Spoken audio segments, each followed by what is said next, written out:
listening to Living in the End Times with Monita Dukhia. If you'd like to call into the program today, please call toll-free 1-866-472-5795. That's 1-866-472-5795. Or you may send an email to dukhimo@comcast.net. Now, back to our program. Welcome back, everybody. We have been talking about the 2012 prophecies, and I was talking to you about the Mayans before we went on break. Right before the break, I was talking to you about their gods and all that. Now we're going to get into what exactly is the Mayan long count calendar. You see, the Mesoamerican star charting started about 680 BC by the Olmec civilization. These people were the first major pre-Columbian civilization that lived in Mexico. The Olmecs recorded astrological patterns in the sky, and they shared this information with the Mayans. After learning astrological cycles from the Olmecs, the Mayans began to keep records of the star patterns of movement, and they developed their own calendar, which they call the long count calendar, around 355 BC.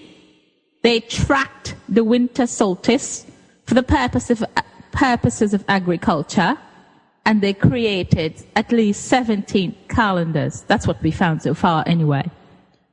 They had several calendars. They had a 260-day Mayan calendar cycle, which was used as a yearly calendar for them, but they also developed a calendar of greater range and duration. This calendar was based on a recurring time period of precisely 187,000 days, which equaled approximately 5,200 years. The name given to this particular calendar is the long count calendar, and it was established around 500 BC. So, from where did this Mayan 2012 Doomsday prophecy originated? The Mayans were astrologers. They believed in the cyclical nature of our solar system as we move through the Milky Way galaxy. They were able to use their observations and mathematical prowess to calculate future movements of the stars across the sky. As a result of this, the Mayans discovered the effect of the Earth wobbling as it spins on its axis. This wobbling rotation causes the star's patterns of movement to drift gradually in the sky in a phenomenon called a precession in a 5,200-year cycle. The Mayans discovered that once every cycle, the dark band at the center of the Milky Way, which is called the galactic equator, intersects with the elliptical equator, which is the plane of the sun movement across the sky. Now, remember I told you the Mayans believed that the sun is a god. And they also believed that the Milky Way is the gateway to life and death. So they concluded that the intersection of the galactic equator with the elliptical equator meant two things. One, the last time it happened, the Mayans believed it was on August 11, 3014 BC. And they believed this was the moment of creation. During each year, the sun reaches its solstice twice. What exactly does that mean, you might be asking? This is a time when the sun's apparent position in the sky as viewed from the earth reaches its northernmost or southernmost extremes. The solstice occurs on December 21st for the northern hemisphere and June 21st for the southern hemisphere. According to the Mayan long count calendar, the winter solstice on December 21st, 2012 will occur the moment that the galactic equator is in conjunction with the Milky Way. So they calculate this is the time when it's going to happen. What does that mean? They believe that whatever energy typically stems to the earth from the center of the Milky Way will be disrupted on December 21st, 2012 at 11:11 p.m. Universal Time. And they believe this is going to bring about the destruction of the earth, or this great cataclysmic event. Because the last one they had, they thought that was the creation of the earth. So you got to look at it from that point of view. So what exactly is going to happen on December 21st anyway? Modern scientists are mostly concerned with the galactic alignment, because this alignment will put the sun at the center of the galaxy, which may cause ice cores to melt and the sea levels to possibly rise. As a scientist and from a scientific standpoint, I don't think anything extraordinary is going to happen. As a theologian, I can tell you, nothing extraordinary is going to happen, because pagan calendars are pagan calendars. They can make up any calendar they want. If these people believe that the sun is a god and you need to cut yourself for the sun to come up the next day, they're a few bricks short of a load, okay? But that's what I believe. I won't put any credence in this. The Mayan calendar is just a calendar. I could make up a calendar and say, well, every 12 days it's going to be the month of Monida. I could do that. Who's stopping me? Nobody. Anybody could do anything. But does it mean anything? Not at all. I mean, I could believe what I want. You could believe what you want. What is the biblical response to the Mayans' doomsday prophecy with their long count calendar, what's going to end on December 21st?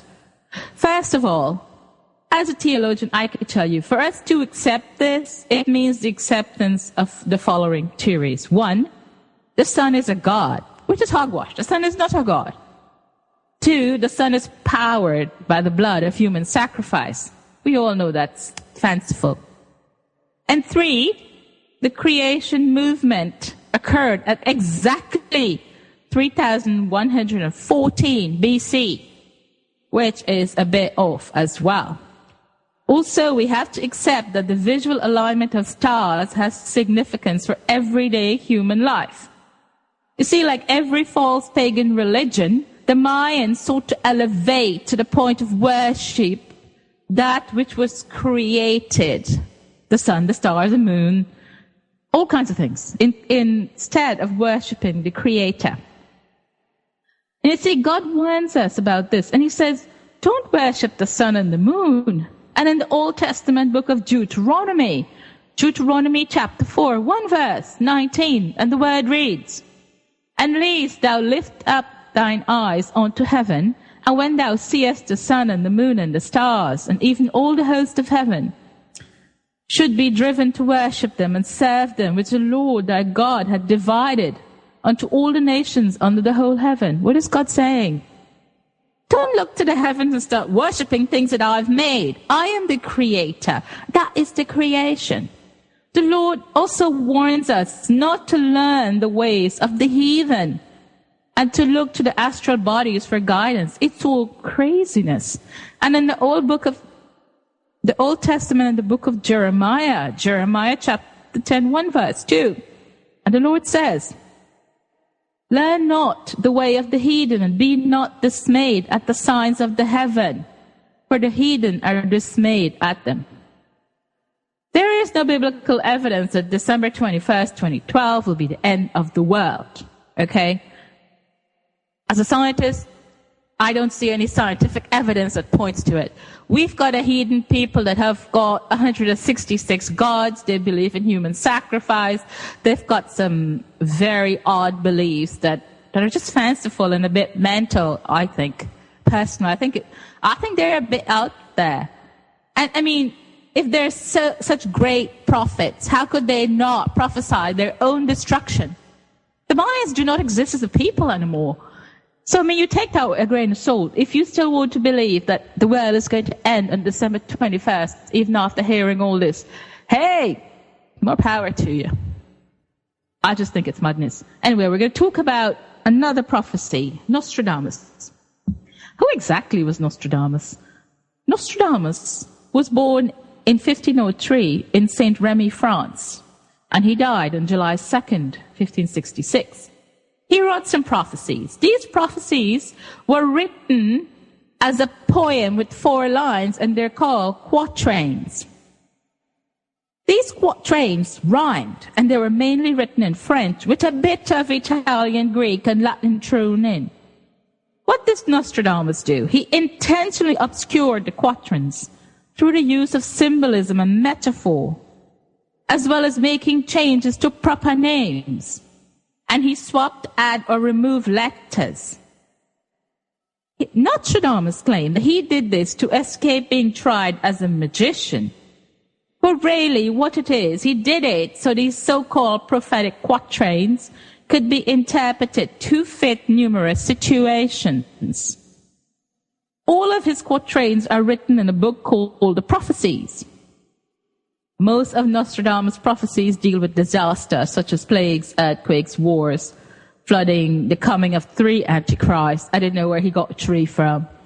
However, these predictions are vague, and people do tend to apply his prophecies to many situations. Nostradamus supposedly wrote about the Doomsday comet in the following quatrain, which I shall read. And his quatrain reads, "In the year 1999 and 7 months, the great king of terror shall come from the sky. He shall bring to life the king of moguls. Before and after Mars reign happily." Okay.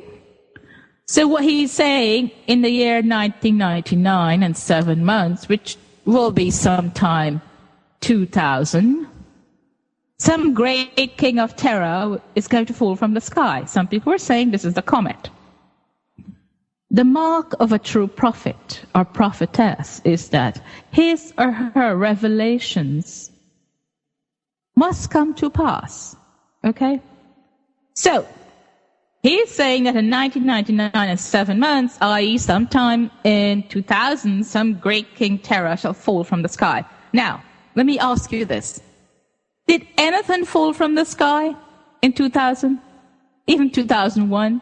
Even 1990? Did anything at all fall from the sky? It did not. So then, Nostradamus is a false prophet, and none of his predictions shall be taken seriously. He made another prediction as follows, and this is the one they're using, and it says, "Magus will soon die. Then will come a horrible slaughter of people and animals. At once vengeance revealed coming from 100 hands. Thirst and famine when the comet shall pass." Magus, he refers, or his followers thinks, Magus is earth and it's going to die. And vengeance will come when this comet shall pass. Well, based on his last prediction, I think the guy is a bit mental. I think perhaps he's dreaming up all this stuff. He's hitting the bong or something. I don't know what he's doing. All I think he's doing, he's just popping up vague predictions, and it's just mumbo jumbo. And if I could, I would rename his book of prophecy the Book of Fairy Tales, because that's what it is. I mean, anybody could write things, anybody could do anything. But what does that mean? Really, should you put credence in what he's saying?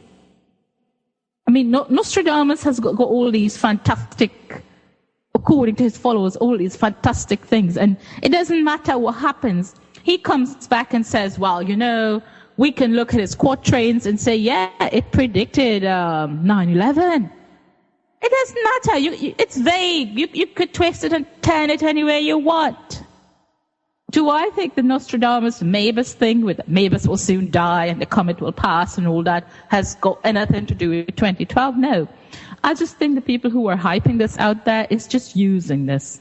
And Nostradamus is just this person in France who wrote all these things. He's got a clue. Really, he hasn't. We're going to have to take a very short break, and we're going to be back to continue our discussion on 2012 prophecies. Stay tuned.